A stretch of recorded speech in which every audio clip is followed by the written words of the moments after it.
सोचिए, आज के ज़माने में क्राइम सीन सिर्फ गलियों या बंद कमरों तक ही सीमित नहीं है।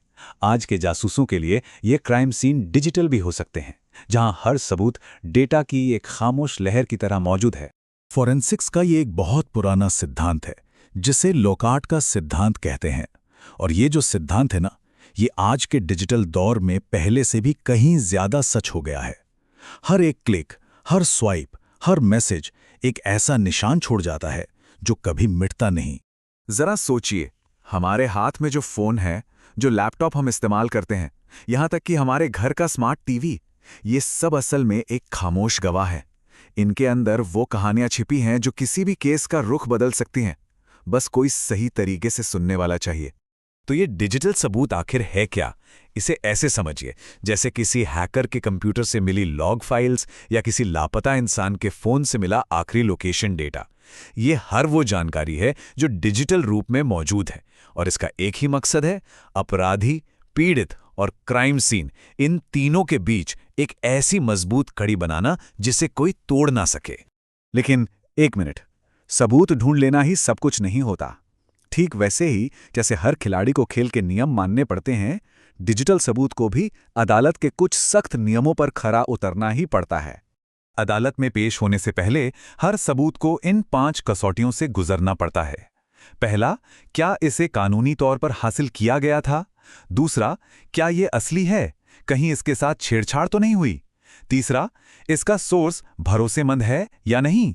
चौथा, क्या ये पूरी कहानी बता रहा है? और हाँ, सबसे जरूरी, क्या ये इतना साफ और सीधा है कि जज और जूरी को इस पर यकीन हो जाए?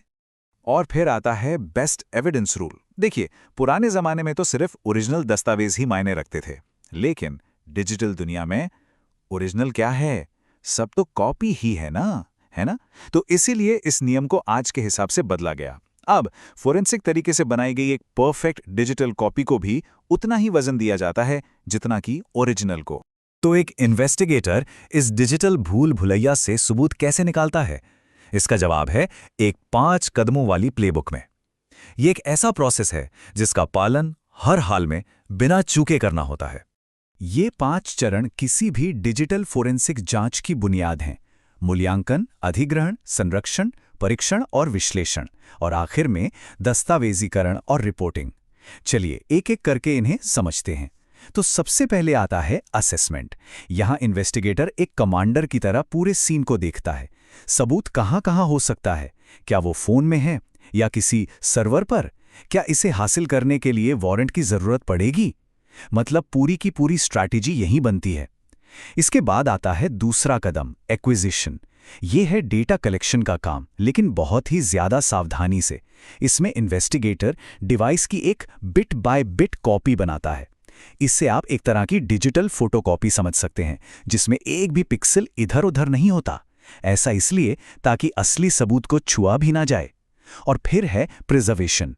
ये जमा किए गए डिजिटल सबूत को एक तरह के डिजिटल लॉकर में बंद करने जैसा है, ताकि ये पक्का हो सके कि इसके साथ कोई भी छेड़छाड़ ना हो, ना तो गलती से और ना ही जानबूझकर।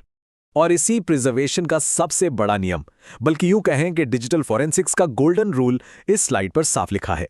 जांच के लिए असली मीडिया को कभी हाथ मत लगाओ। सारी की सारी जांच सिर्फ और सिर्फ उस डिजिटल फोटोकॉपी पर होती है। अब शुरू होता है असली जासूसी का काम, एग्जामिनेशन और एनालिसिस। यहीं पर एक्सपर्ट्स डेटा के समंदर में गोता लगाते हैं। डिलीट की गई फाइलों को रिकवर करना, मुश्किल पासवर्ड्स को क्रैक करना और बिखरे हुए डिजिटल टुकड़ों को एक एक करके जोड़कर पूरी कहानी को सामने लाना। और आखिर में आता है डॉक्यूमेंटेशन और रिपोर्टिंग। ये बहुत जरूरी है। इन्वेस्टिगेटर ने कब, क्या और क्यों किया, हर एक चीज का हिसाब रखा जाता है। इससे एक ऐसी डिटेल्ड रिपोर्ट तैयार होती है जो कोर्ट में केस को मजबूती से पेश कर सके और जिस पर कोई सवाल न उठा सके। और इसी डॉक्यूमेंटेशन का सबसे अहम हिस्सा है चेन ऑफ कस्टडी। ये सबूत की पूरी यात्रा का एक अटूट रिकॉर्ड है। मतलब ये सबूत किसके हाथ में, कब और कहाँ था, सब कुछ लिखा होता है। अगर ये चेन जरा सी भी टूटी तो समझ लीजिए सबूत अदालत में अपनी सारी विश्वसनीयता खो सकता है। चलिए अब बात करते हैं उस इंसान की जो डिजिटल क्राइम सीन पर सबसे पहले पहुंचता है, यानी कि फर्स्ट रिस्पॉन्डर। यहां दांव पर बहुत कुछ लगा होता है। एक गलत कदम और पूरा का पूरा केस हाथ से निकल सकता है। तो एक फर्स्ट रिस्पॉन्डर के लिए ये जानना बहुत ज़रूरी है कि क्या करना है और क्या नहीं। एक छोटी सी गलती जैसे कि बस कंप्यूटर को बंद कर देना और रैम में मौजूद सारा का सारा कीमती डेटा, जैसे हाल ही में इस्तेमाल हुए पासवर्ड्स या नेटवर्क कनेक्शंस, वो हमेशा हमेशा के लिए गायब हो सकता है। तो इस पूरी प्रक्रिया से एक बात तो एकदम साफ हो जाती है, ये काम सिर्फ टेक्नोलॉजी का नहीं है, बल्कि इसके लिए बेहिसाब सावधानी, गजब की सटीकता और नियमों का सख्ती से पालन करने की जरूरत होती है। तो इस डिजिटल जासूस के हैंडबुक से ये 4 सबक हमेशा याद रखने चाहिए। पहला, डिजिटल दुनिया में हर एक्शन का एक निशान छूटता है। दूसरा, सबूत की पवित्रता, उसकी इंटेग्रिटी सबसे ऊपर है। तीसरा, प्रोसेस और डॉक्यूमेंटेशन ही सब कुछ है। और चौथा, एक छोटी सी चूक भी पूरे केस को तबाह कर सकती है।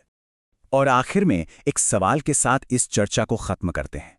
जैसे जैसे हमारी जिंदगी और ज्यादा डिजिटल होती जा रही है, हमारे डिवाइस आपस में जुड़ते जा रहे हैं, तो सोचिए क्राइम सीन की परिभाषा को कैसे बदलना होगा। क्या भविष्य का क्राइम सीन किसी एक जगह पर होगा, या वो क्लाउड में होगा, या फिर दुनिया भर में फैले सर्वरों पर बिखरा होगा?